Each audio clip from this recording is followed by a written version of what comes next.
we're going to do some double notes. Now, these are really, really cool sounding, and there's so many combinations, so many ways to use it. It's a great one to experiment on. Going to dive straight into it.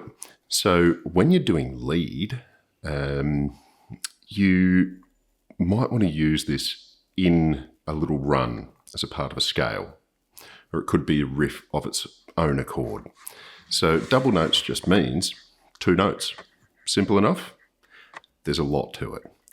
So we're going to look at our, we'll go with our open E minor on this one, a nice bluesy kind of number. And look, run through that just quickly, just a refresher. So 0, 3, 0, 2, 0, 2, 0, 2, 0, 3, 0, 3. So open E pentatonic, nice and easy. We've got a couple of extra notes here as well.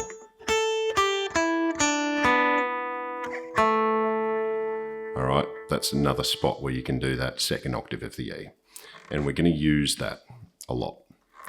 Now, double note, quite simply, hitting 2 notes out of the scale at the same time. Cool, nice and easy, but where you can use it,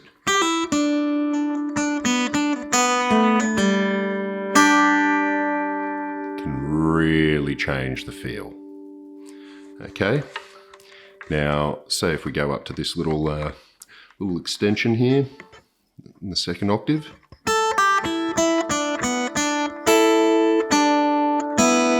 you've got 2 lots of double notes there, really easy. Okay, so I'm just flattening my finger across those.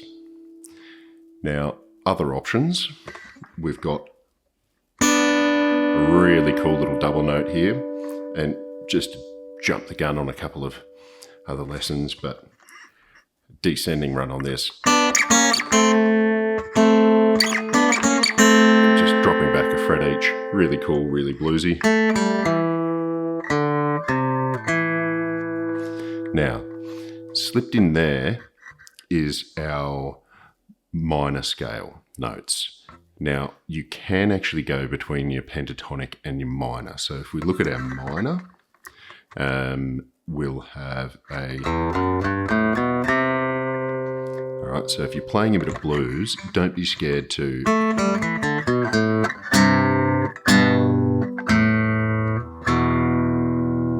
do a little run back to your chords. So...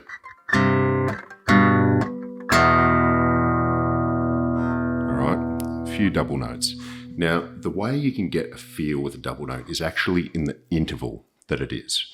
So when I talk about intervals, I'm meaning the space between one note and the other. So here, you've got 3 frets, okay? So 3 semitones, 3, yeah, you got a tone and a half, a lot of different ways to call it. It's on, we're learning guitar, so 3 frets. Now, that interval can be found in different spots, and it can come out as some really cool notes. So if I want to do that, that third, let's have a look. Where could we find it?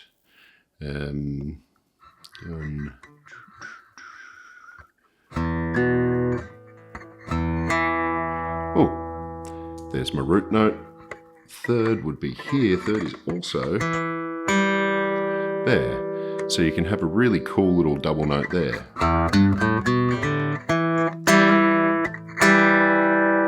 It's a really cool ring to it.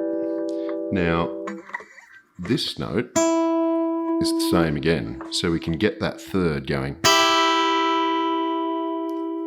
So.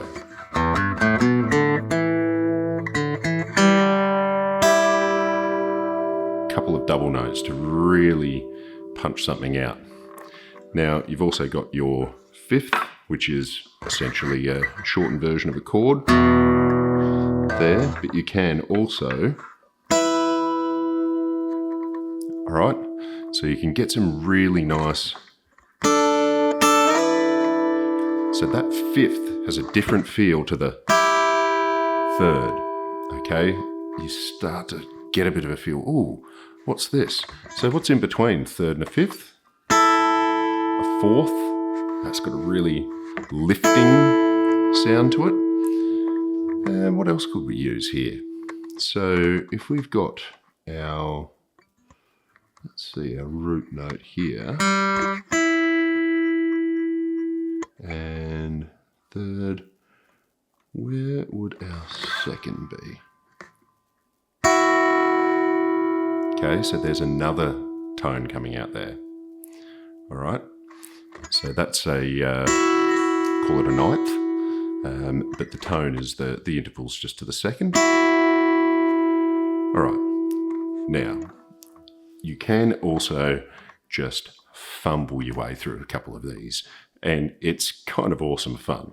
So I'm going to switch right up onto the high end of the guitar, just to show you one of my favorite little tricks. So double notes. Okay, we know that one. We're just repeating our scale here. All right, now this one, which doesn't fit in the scale but sounds cool, we can go. So you start to get some really cool little riffs. All right, then we can totally repeat it up above. Okay, and it's hitting some really off-key notes, but just with these doubles, you're doing these odd intervals, and it gives it a punch in blues.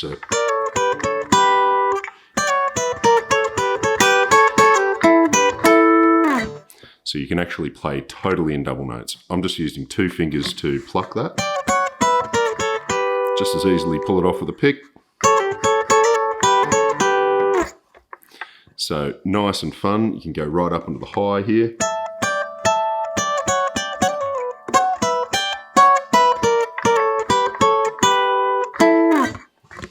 All right, that'll give you a bit of fun to play with, and we'll see you next time.